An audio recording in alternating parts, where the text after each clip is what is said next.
Alors nous sommes arrivés d'Av Kouf Samech Zayin de Bava Batra, Kouf Samech Zayin pour le Shabbat 14 Tammuz.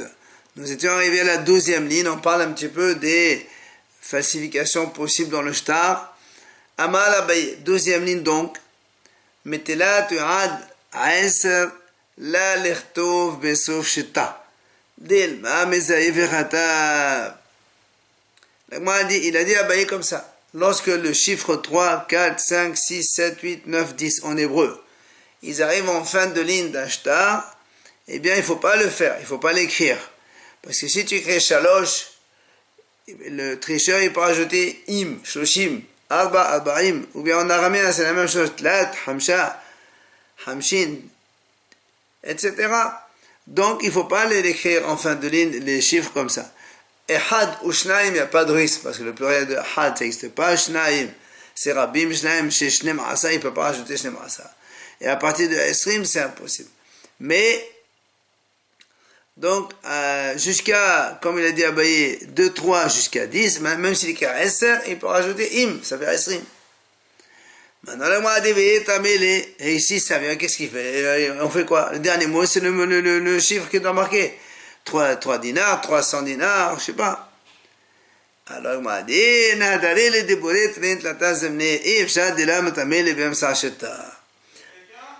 dit, dans ces cas-là, eh bien, il recommence 2, 3 fois le chiffre donc qu'il a énoncé en premier, et évidemment, il va arriver au milieu de ligne, et on saura à partir de la fin, puisqu'on a dit, enfin, la répétition de la fin du shtar prouve ce qu'il y avait au début du shtar. La Gemara raconte qu'il y avait un shtar dans lequel, par exemple, il y avait une vente et il y a marqué là-bas, j'ai acheté tlata befardessa, ou plutôt tilta befardessa, le tiers d'un pardes, d'un jardin, d'un champ. Qu'est-ce qu'il a fait le monsieur? Il a triché.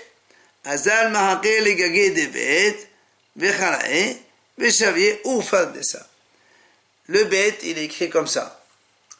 Il a coupé, il a effacé la partie d'en haut et toute la base en bas. C'est-à-dire, au lieu de lire bête, ça se lit waouh. Ça fait tilta ou fardessa. C'est-à-dire que dans le shtar, il a marqué, j'ai acheté le tiers et le pardes en entier. Ata le kamed d'Abaye. Il est venu chez Abaye, puisque l'autre, évidemment, il n'est pas d'accord. Il lui a montré le shtar.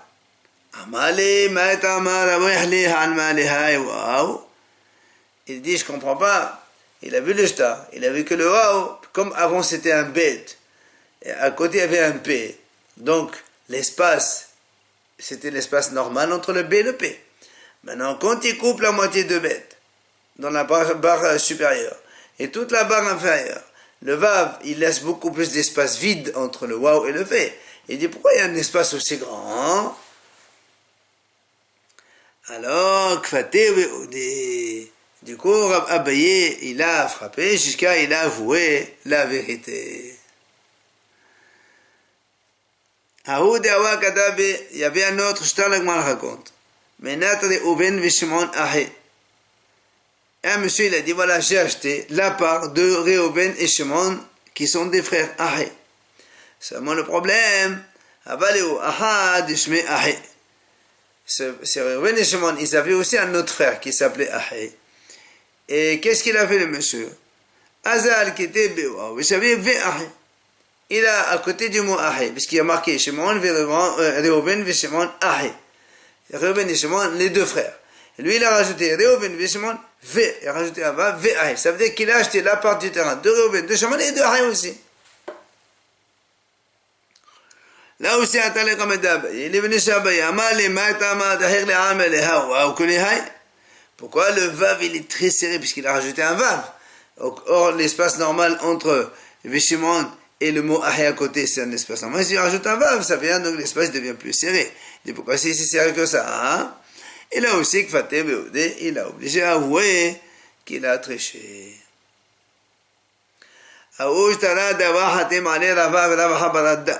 Il y avait donc la troisième histoire que la Gemara ramène maintenant. Il y avait un shtar dans lequel était signé comme témoin Rava et Rava Hamalada. Atale Khamed de Rava. Il est venu donc devant Rava. Amalé din hatemotida. Il lui dit, je reconnais, ça c'est ma signature. Mais il lui a dit, Mio, Khamed de Rava Hamalada, l'ahtimili me'olam. Il dit, mais moi je n'ai jamais signé avec, comme témoin, Rava Hamalada. Donc comment tu me sors un temps dans lequel je signe avec lui? Alors là aussi l'agma dit, il a obligé, il a avoué, encore une fois, Rava, il a obligé le monsieur à avouer qu'il a triché. Alors, Rava, il lui dit à ce monsieur, mais ça m'a dit, je comprends, tu as pu me falsifier, donc recopier ma signature.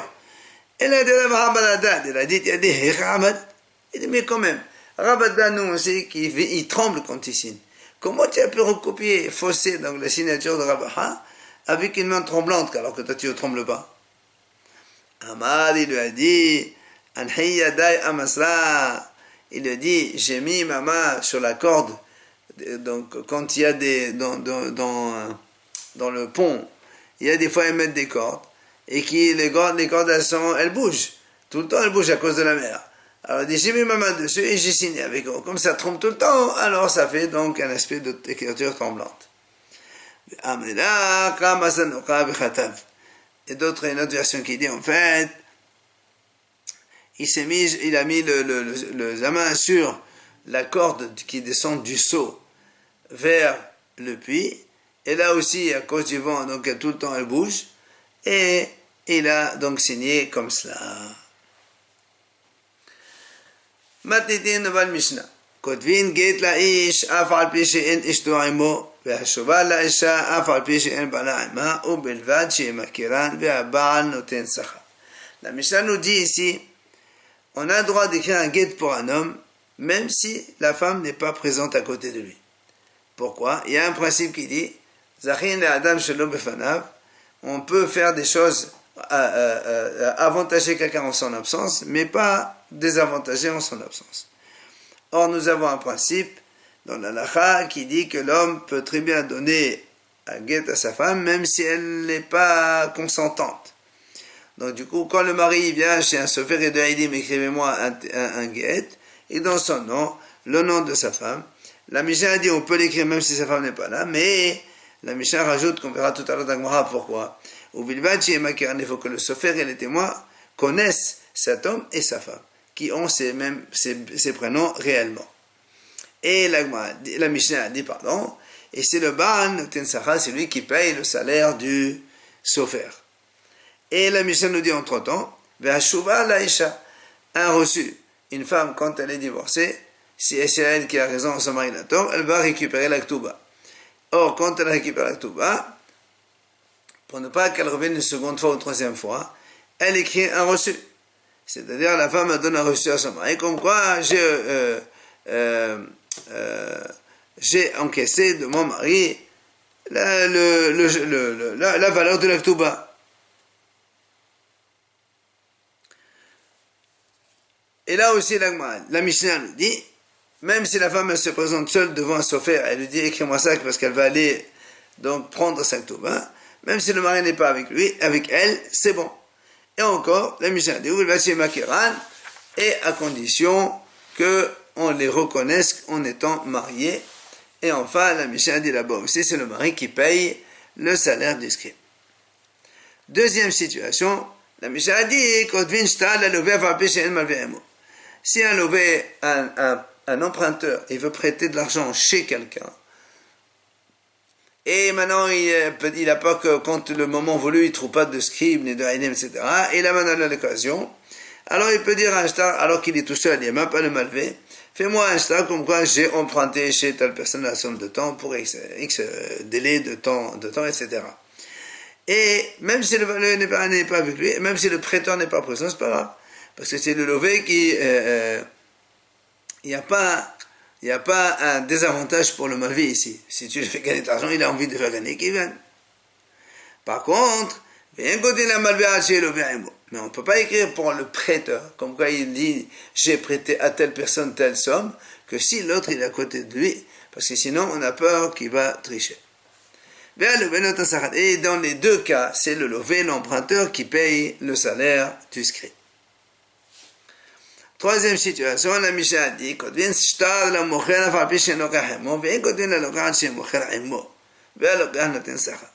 là aussi, s'il y a une vente, l'acte de vente, on écrit au vendeur, même si l'acheteur n'est pas présent. Mais si on donne à l'acheteur un acte d'achat, on ne peut le faire que si le vendeur est à côté de lui.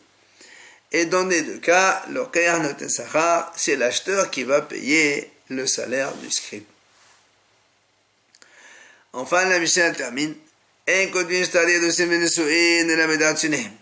On n'écrit pas d'acte de fiançailles ni de mariage que s'ils sont tous les deux présents, les deux parties.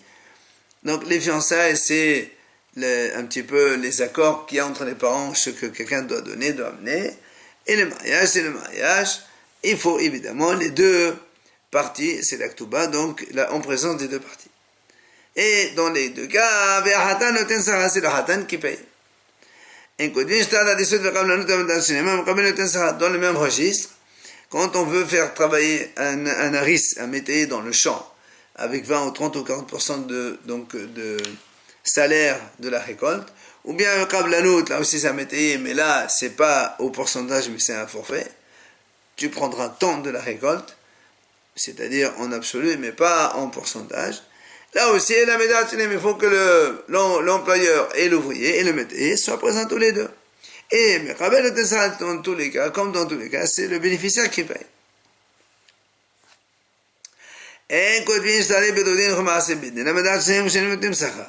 Maintenant, la Mishnah nous dit on ne peut pas écrire un shtar bedodin. Shtar bedodin, c'est un contrat, un acte dans lequel, quand il y a deux messieurs qui sont procès, tous les deux s'engagent donc à choisir un dayan, et après il y aura un troisième dayan qui va siéger. Donc ce shtar-là, on ne peut l'écrire qu'avec l'accord des deux. Et tout acte de tribunal ne se fait donc qu'en présence des deux protagonistes. Et la Mishnah dit, c'est les deux qui vont payer évidemment le prix de cet acte. Enfin, la Baal Shimon Gamliel Omer, Shem Kodvin Shnayim, la Zela Asmo, ou la Zela Asmo. Rabban Shimon Gamliel dit, quand on écrit un Shtari Bedourin, c'est-à-dire le choix d'un dayan, où il y a une possibilité aussi d'expliquer le Sonogmara, Shtari Bedourin, c'est tout simplement les arguments de chaque partie. Et là aussi, on écrit en présence des deux dans son Tanakama, et Rashbagi dit, on écrit deux exemplaires, un pour lui, un pour l'autre. On revient maintenant avec la Gemara sur la première partie de la Mishnah. Quand on a dit, on écrit donc dans la première partie, un guet pour un homme ou un reçu pour une femme sans la présence du mari, mais à condition qu'on les connaisse, qu'on les reconnaisse. Alors on a dit, qu'est-ce que ça veut dire ça? Il doit les reconnaître. Amar Rav Yehuda, il a dit Rav Yehuda Amar, la bonne de Rav, ou Vilvad, Shiyehe Makir Shem Ha'ish Baged Shem Ha'asha B'Shuvar. À condition qu'ils connaissent l'homme, quand un homme il vient, il dit je vais écrire un guet pour ma femme, et il sait que cet homme-là il s'appelle comme ça, Reuben Ben Shimon. Et pour la femme, la même chose, quand elle veut écrire un chouvar, un reçu, il doit le sofer et les témoins connaître le nom de cette femme, elle s'appelle bien comme ça. Alors, on m'a dit, il y avait donc Rav Safra, Rav et Ravuna. Il y avait Abaye avec eux. Ils étaient en train d'étudier, ils se posaient la question. Shem ha'ish bagayet in, Shem ha'isha la, Shem ha'isha b'shuvat in, Shem ha'ish la. Alors, ils disent comme ça. Quand on vient de répondre selon Rav, que quand un monsieur vient écrire un guet, on a dit il a le droit, même si sa femme n'est pas là, à condition de connaître l'homme. Alors, la Gemara dit, donc on déduit qu'on n'est pas obligé de connaître la femme, puisqu'on a dit il faut obligatoirement connaître l'homme. Mais on n'a pas dit la femme. Donc la femme, c'est pas obligé de connaître qui c'est. Maintenant, la même chose pour la femme dans le chouvar, dans le reçu. On doit connaître le nom de la femme. Mais il n'est pas indispensable de connaître le nom du mari. Alors la Gemara dit dans ces cas-là, avec les rouges, on peut craindre. Dilma Katav Gita. Imaginons que ce monsieur, il s'appelle Reuben Ben Shimon. Et il dit, écrivez-moi un guet au nom de sa femme qui s'appelle Ahel, Bat Yaakov. Et donc le monsieur, on ne le connaît, mais la femme d'Ahel, Bat Yaakov, on ne la connaît pas. Qu'est-ce qu'il fait lui? il donne le nom d'une autre femme. Il va donner le guet à cette femme-là, qui est mariée avec un autre, et il lui dit, voilà, ton mari t'a donné ton guet. Ou encore, dans l'autre cas, imaginons la femme, elle se fait écrire un reçu, comme quoi elle a reçu cette touba, donc de ce monsieur, de son mari. Mais en fait, elle ne donne pas le nom de mari. Elle donne le nom d'un autre homme. Une femme qui a un mari qui a le même prénom que son mari. Elle va donner ça à un homme qui n'est pas le sien. Et qu'est-ce qui va se passer? Lorsque la femme, elle va venir pour réclamer sa vraie, d'accord? Elle va réclamer sa touba. Elle lui dit, non, je t'ai payé, voilà, elle a reçu. C'est pour ça, Amal Lehu Abaye, c'est pour ça qu'Abaye répond, il dit non. Voilà comment il faut comprendre le Rav quand il a dit tout à l'heure, Shem Ha'ish Baget, Shem Ha'isha. Shem Ha'isha Bashuva, Shem Ha'ish. Quand il a dit Rav, il faut connaître le nom de l'homme dans le guet, ça veut dire l'homme essentiellement, mais aussi sa femme. Et quand on dit la femme dans le reçu, la femme essentiellement, mais aussi le mari. Donc on doit connaître les deux. Le sophère ne peut écrire ça que si connaît ce monsieur, il s'appelle vraiment Réhouven ben Shimon, et sa femme s'appelle vraiment Rachel bat Yaakov. Alors vient le mois dit, même si on dit qu'il connaît ce monsieur et qu'il connaît sa femme,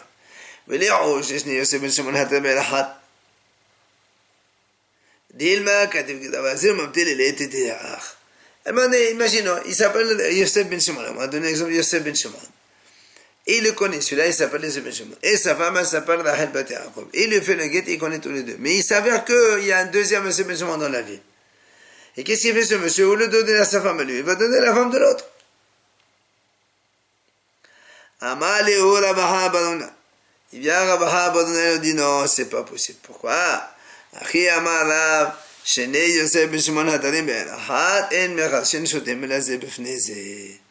dit non, parce qu'il dit on a un principe que quand il y a deux messieurs qui ont le même prénom, quand ils divorcent, ils ne peuvent divorcer que l'un côté de l'autre, pour ne pas confondre l'un avec l'autre. Bien, l'Agmara pose une autre question. Pourquoi on ne craindrait pas? Peut-être ce monsieur, il va dans une autre ville. Il va se faire appeler Yosef ben Shimon, alors qu'il ne l'est pas. Après, après il est ganguet, il amène à la femme de ce Yosef ben Shimon, alors que lui il ne s'appelle pas, lui, son vrai nom, c'est pas Yosef ben Shimon. Alors, il dit Ravona, il répond, il dit non. Rav, il a enseigné.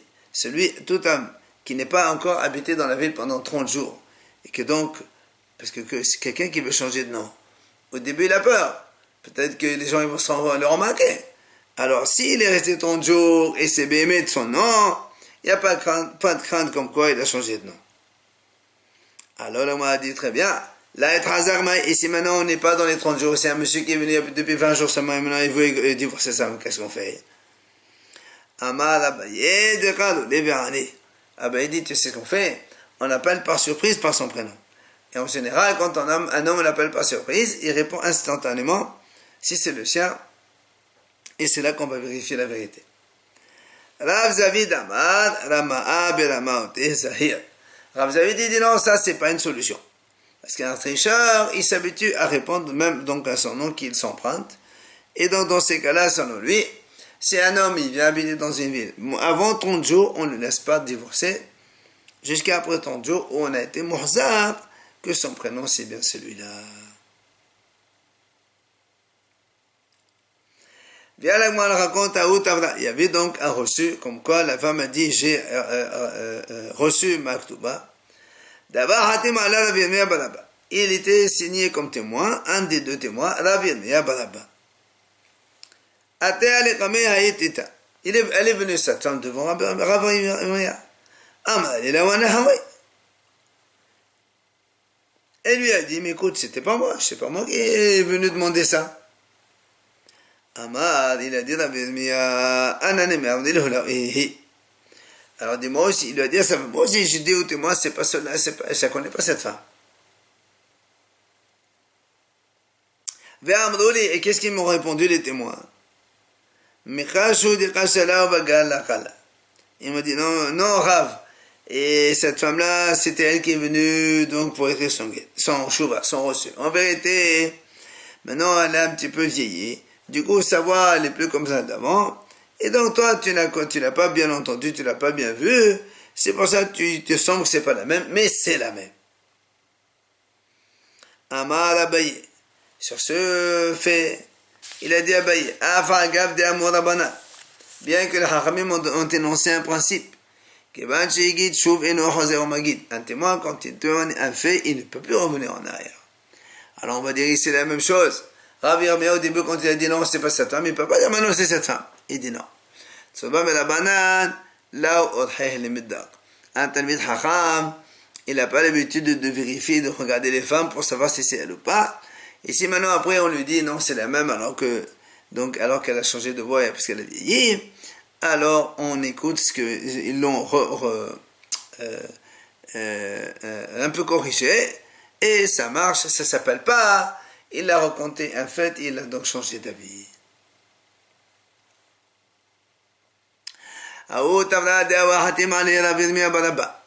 Là aussi, il y avait un autre reçu, dans lequel il était à témoin Rav Yirmiyahu Baraba, le même. Et la même chose. Amrali, là on a Hawaï. Et elle lui dit la femme, mais c'est pas moi qui ai reçu, donc c'est notre femme qui a dû emprunter mon nom. Amala, il lui dit, Abra Antawat. Il lui dit, non, moi je suis certain que c'est toi. Et là encore, Amala, il vient, il dit, Afagab de Sobam Rabana la Halmedak, qui vend des dark. Il a dit, c'est vrai, bien que nous on dit qu'un Talmid Chacham en général, il fait pas trop attention, il regarde pas trop les femmes. Et donc, même s'il a dit non, je suis sûr que c'est toi, c'est peut-être ça pas vrai. Il dit non, quand il vend des dark, puisqu'il a dit c'est toi, et parce qu'il a dit, moi j'ai bien vérifié et j'ai bien regardé, c'est qu'il a regardé. Enfin, Amar Abaye Haïsodba Melabanan. זה לקדושי תתה נדבר עם האס בהדד מה מחלפו למנה. Il dit Abaye, un conseil, un Talmid Chacham qui a mekadesh une femme.